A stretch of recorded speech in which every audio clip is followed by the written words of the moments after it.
Well, over the weekend, they released the final report of the investigation into the accusations made by Dr. Ford, which have now turned out pretty much been blown to pieces, crushed to dust, dumped. She's either mentally ill or is a fucking liar. All right. They also took apart and dismantled the accusations by the woman Julie Swetnick, who was the Avenetti's client, the crooked born lawyer guy, and the accusation by Ramirez have all been dealt with, and the investigators did look into it. Is contrary to what it said in the media, where they only interviewed 8 or 9 participants and went on their merry way and didn't do their jobs. They did do their jobs. They interviewed 45 people and took 25 statements during that investigation.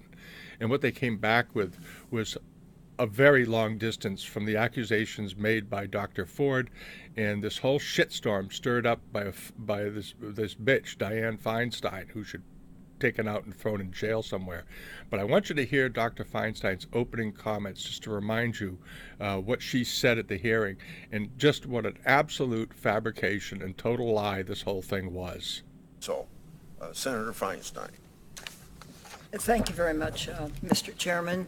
I'll make just a brief comment on your references to me. Yes, I did receive a letter from Dr. Ford. It was conveyed to me by a member of Congress on an issue. Now, before she goes any further, I want you to watch closely behind her. There's a man sitting in back of her.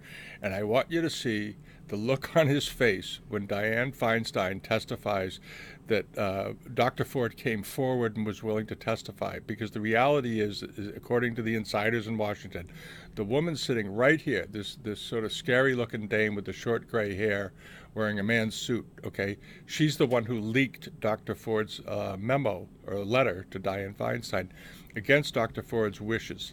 Dr. Ford said, I think on 4 occasions during the hearing, that she never, ever, ever wanted to come forward. She never wanted to testify publicly. Why? Because she didn't believe her own story.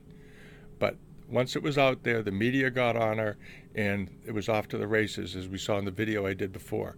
But this is just a reiteration, and then we're going to take a look at the final report that was finally published. Listen to what Feinstein says, how Dr. Ford came to be there, which is a total fucking lie.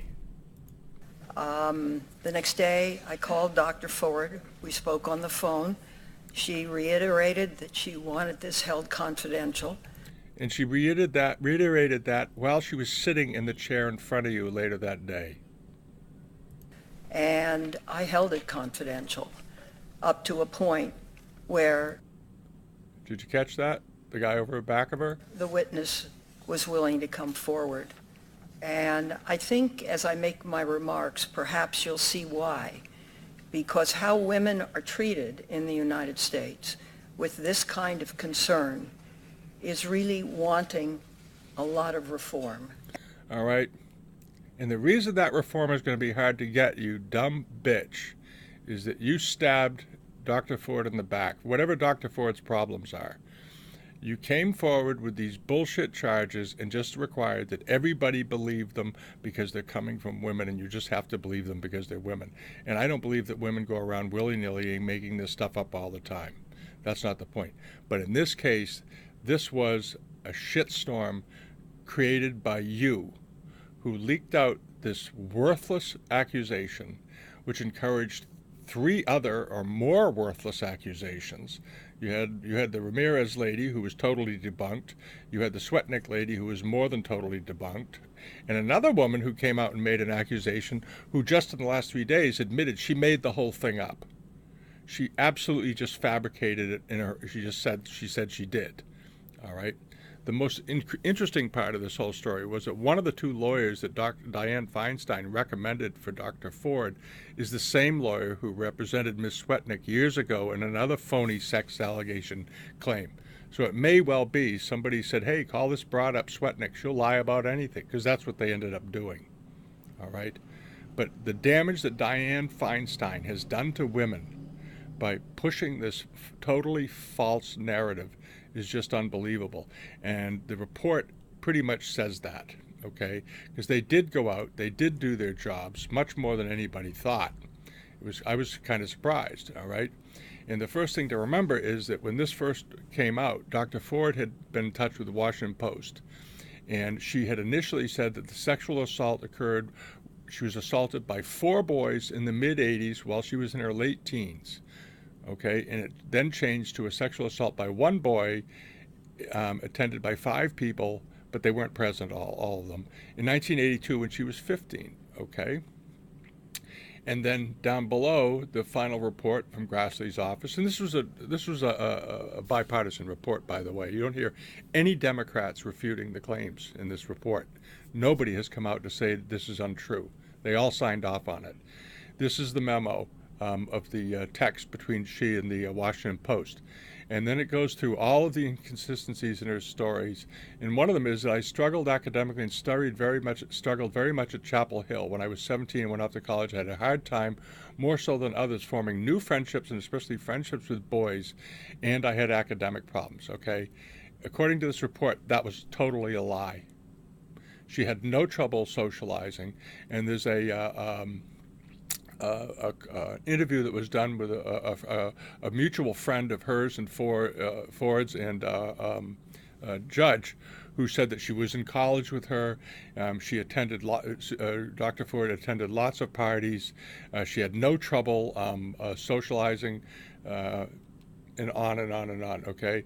She said she was not afraid to socialize or engage with life with male friends, and she actually had, she thought, more male friends than female friends. She had a robust and social life while in college, which included using drugs and attending fraternity parties, okay? Yes, okay? And it goes on. She attended a UNC with Dr. Ford, who, along with her friend, blacked out, used to purchase drugs from blacked out, and regularly attended parties with members of his fraternity, and that she was present at the apartment one night in 1987 when Dr. Ford arrived solely to get high, apparently just to consume drugs, and that Dr. Ford had a robust social life. That's part of it. Okay, this is why Senator Collins from Maine said, maybe she was sexually assaulted, but it wasn't by Judge Kavanaugh. Okay, and there is a young fellow that came forward. Grassley's report supports the possibility that an encounter Ford described involved other boys in different facts. Specifically, the report summarized statements made by 2 men who believed they might have been involved in the encounter Ford described, albeit was consensual. Okay, and the second paragraph is the most telling. One of the fellows said that he did look a lot like Judge Kavanaugh as a young man. So and so, blacked out, stated that when he was a 19-year-old college student, he visited D.C. over spring break and kissed a girl he believed was Dr. Ford. He said that the kiss happened in a bedroom of a house, which was about 15 to 20-minute walk from the Van Ness Metro, which is in Baltimore. The Dr. Ford was wearing a swimsuit under her clothing, and that the kissing ended when a friend jumped on them as a joke, and said that the woman initiated the kissing and that he did not force herself on her. Okay? And then we hop down here to this section. Another portion of Grassley's memo suggests another possibility consistent with Ford's therapist notes, which described the assault as involving 4 boys and occurring in the mid-'80s, which was in Ford's original statement. She said it happened in the mid-'80s and involved 4 boys. That was her original statement. She changed it later to 2 boys in the early '80s. These facts came forward from a statement made by a former girlfriend of Mark Judge, and it was regarding a discussion they were having about virginity. He had lost his virginity around 1985, the mid-'80s. He and several other boys from Georgetown Prep took turns having sex with a woman who was drunk. This was something Judge admitted to his ex-girlfriend. It was Mark's perception that the sexual activity was consensual. Bear in mind, it was Mark Judge, who said under penalties of perjury that he had never seen Kavanaugh behave as Ford described, and he had known Kavanaugh for a long time. So it sounds like maybe Mark Judge was a wild ass, but Kavanaugh wasn't part of that scene. The report goes on to further say, Judge Judge's former girlfriend's account of several boys having sex with a drunken girl does not match Ford's claim that she had only consumed one beer at the time of the Kavanuahg purportedly assaulted her. But given the many inconsistencies in Ford's other testimony, her veracity on this point is questionable. Yeah, no shit, it's questionable, especially in light of the other evidence gathered during the Senate investigation. All right. For instance, one individual noted that her family is familiar with the Blasey family. They were both members of the Columbia Country Club. The person stated that several individuals who knew, quote, Ford from high school and who have information regarding her drinking and partying, end quote, were unwilling to come forward, and that she wished she could say all she knew but didn't want to put myself out there.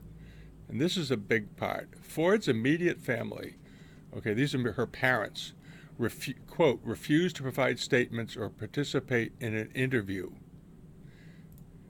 They were apparently approached and asked if they would had anything to offer on the investigation, and they wouldn't even talk to them, which is something I pointed out before in my previous tape. Now, moving on to the Ramirez accusation. This is the one where she claimed that Kavanaugh flashed himself in front of her.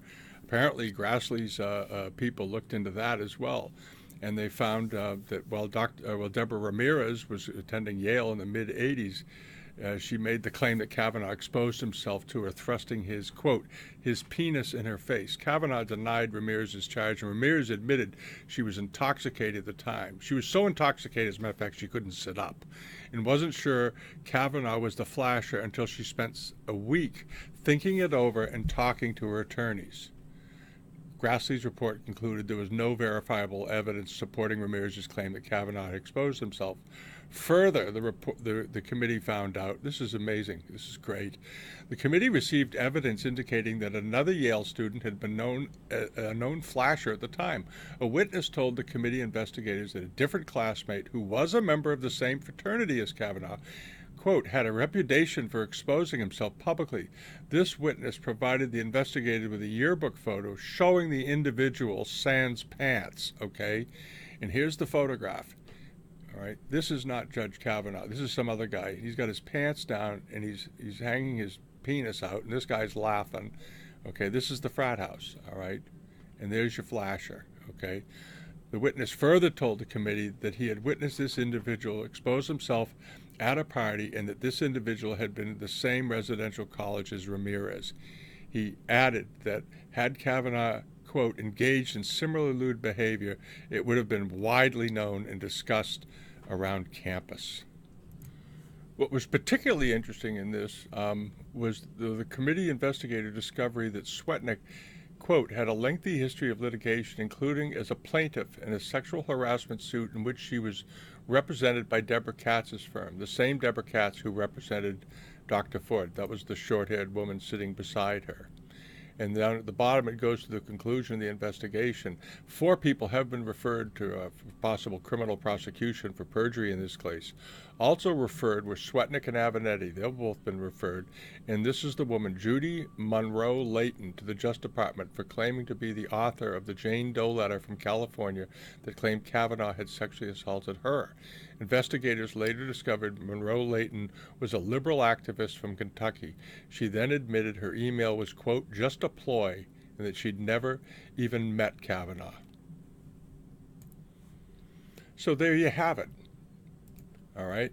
What you found out was that despite all the screaming and yelling, none of these witnesses were even remotely plausible, that Dr. Ford's life was very different than she had hinted at. Her own family wouldn't back her up, and everybody else was basically lying or completely confused and just coming forward as social justice warriors to try to stop Kavanaugh from getting onto the bench. The whole thing is a disgraceful chapter, as Lindsey Graham so aptly pointed out. It's just disgusting. And that's the story.